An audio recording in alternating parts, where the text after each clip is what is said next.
Hello friends, welcome back to my channel moms magical tips and tricks. আগের দিনের ভিডিওতে আমি আপনাদেরকে দেখিয়েছিলাম যে কয়ে দুই ধরনের ফোনিক সাউন্ড হয়, একটা হার্ড সাউন্ড এবং একটা সফট সাউন্ড। যেটা হার্ড সাউন্ড সেটা ক এবং সফট সাউন্ড স। তো আপনারা যদি এই ভিডিওটা না দেখে থাকেন তাহলে এর লিঙ্ক দেখবেন নিচে ডেসক্রিপশন বক্সে দেওয়া আছে, তো আপনারা চাইলে কিন্তু সেখান থেকে একটু দেখে নিতে পারেন। আজকে আমি যে বিষয়ে কথা বলবো বা যে লেটারের সাউন্ডের ব্যাপারে কথা বলবো সেটা হলো জি। জি এর ক্ষেত্রে আমরা নর্মালি কি জানি, জি এর যে সাউন্ডটা হয় সেটা হচ্ছে গ, এটা হচ্ছে এর হার্ড সাউন্ড।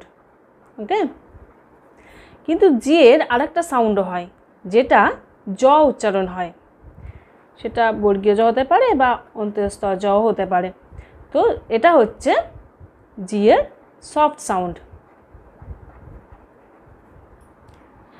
নর্মালি কিন্তু প্রথমে বাচ্চাদেরকে জি এর এই যে হার্ড সাউন্ড বা জি এর এই গ সাউন্ড এটা দিয়েই পড়ানো হয়। যেমন দেখুন, জি ফর কি পড়ানো হয়, গোট, তাই তো। তারপরে এছাড়াও দেখুন ব্যাগ বা লেগ, প্রত্যেকটার ক্ষেত্রে এখানে কোন সাউন্ডটা আসছে, গয়ের সাউন্ড আসছে। বা গোল, এগুলো তো দেখুন গেম, প্রত্যেকের ক্ষেত্রে কিন্তু গ সাউন্ড আসছে। তো এগুলো প্রত্যেকটাই জি এর যে হার্ড সাউন্ড হয় সেই সাউন্ডটাকে ইউজ করে কিন্তু এই যে শব্দগুলো হয় সেগুলোই বাচ্চাদেরকে নর্মালি প্রথম দিকে শেখানো হয়।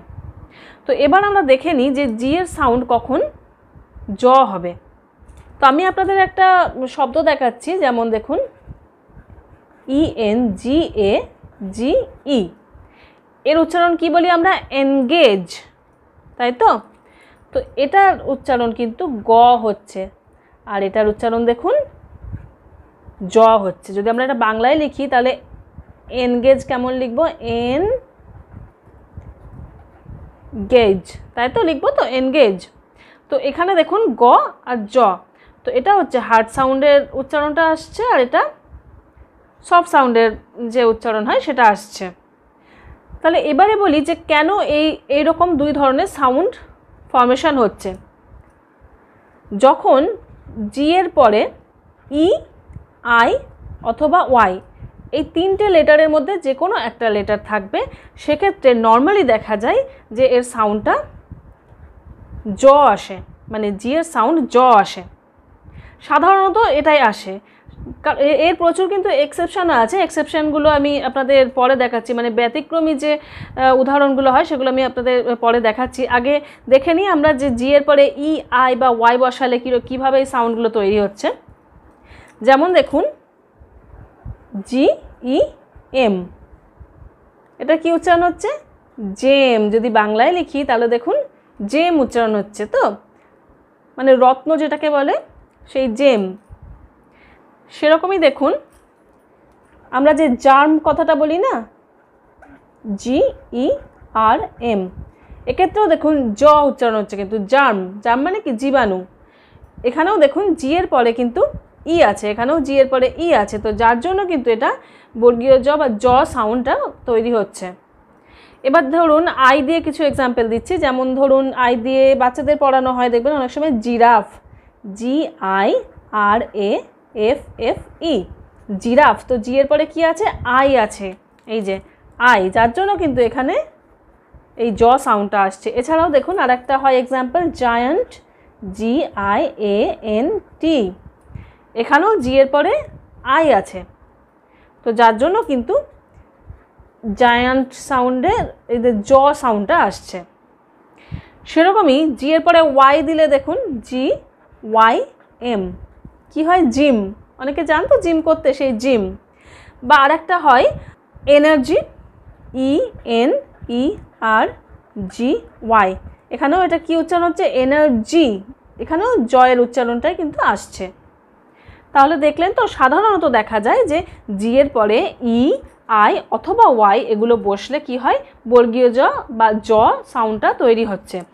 আর বাকি অন্যান্য ক্ষেত্রে কিন্তু নর্মালি জি এর সাউন্ড গ হয়। তো এটা হচ্ছে নর্মাল একটা জি এর ফোনিক সাউন্ডের রুল।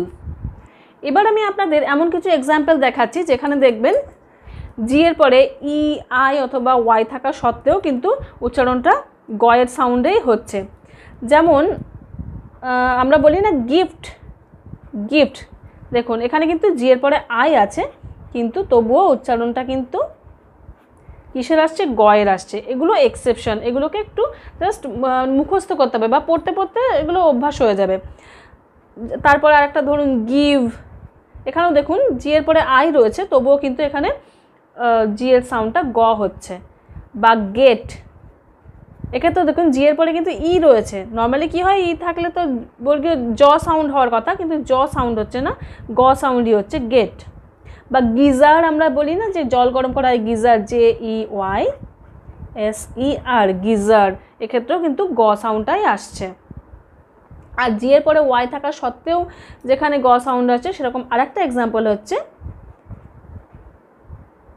গাইনোকোলজিস্ট বা গাইনোকোলজি যাই বলুন, যেখানেও দেখুন গাইনো কথাটাতে কিন্তু GY আসছে, তবুও গ উচ্চারণ হচ্ছে। তো এগুলো গেল কিছু এক্সেপশনাল কিছু এক্সাম্পল, এগুলো আমাদের একটু মুখস্থ করতেই হবে, তাছাড়া কিছু করার নেই। আরও কিছু এক্সাম্পল আছে যেগুলোর ক্ষেত্রে কিন্তু জি এর পরে ই থাকা সত্ত্বেও বা ওয়াই থাকা সত্ত্বেও জি এর সাউন্ড গ আসে, সেরকম কিছু এক্সাম্পল আপনাদের দেখাচ্ছি। যেমন ধরুন আমরা বলি অ্যাঙ্গার, রাগ, তো জি এর পরে ই আছে, তাই তো। বা ফিঙ্গার, এটাতেও দেখুন জি এর পরে ই আছে, তবুও এগুলো কিন্তু গয়ের উচ্চারণটাই, গয়ের সাউন্ডটাই হচ্ছে। তো এগুলোর ক্ষেত্রে, এই ধরনের ক্ষেত্রে নর্মালি দেখা যায় যে যখন এই এন জি এই দুটো কম্বিনেশন থাকে, লেটার কম্বিনেশন, তারপরে যখন ই থাকছে, সেক্ষেত্রে কিন্তু জি এর সাউন্ডটা জ না হয়ে গয় হচ্ছে। বা আরেকটা ক্ষেত্রেও দেখা যায় যখন ডাবল জি থাকে, দুটো জি থাকে, তারপরে যদি ই হয়, সেক্ষেত্রেও কিন্তু সাউন্ডটা নর্মালি গ হয়। তো এটার এক্সাম্পল যেমন ধরুন বলছি ব্লগার বা ট্রিগার, তো এগুলোর ক্ষেত্রেও দেখুন ডাবল জি রয়েছে, তারপরে ই রয়েছে, তো যার জন্য এখানে জি এর সাউন্ডটা কিন্তু গ হচ্ছে।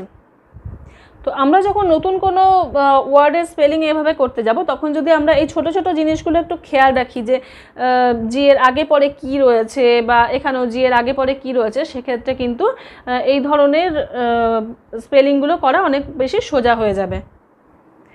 তাহলে বন্ধুরা, আশা করি আপনারা এটা বুঝতে পারলেন যে জি এর সাউন্ড কখন গ হবে বা কখন জ হবে।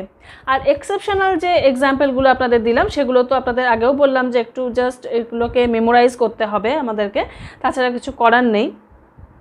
তাহলে আজকের ভিডিওটা আপনাদের কেমন লাগলো সেটা কিন্তু প্লিজ কমেন্ট করে আমাকে জানাতে ভুলবেন না।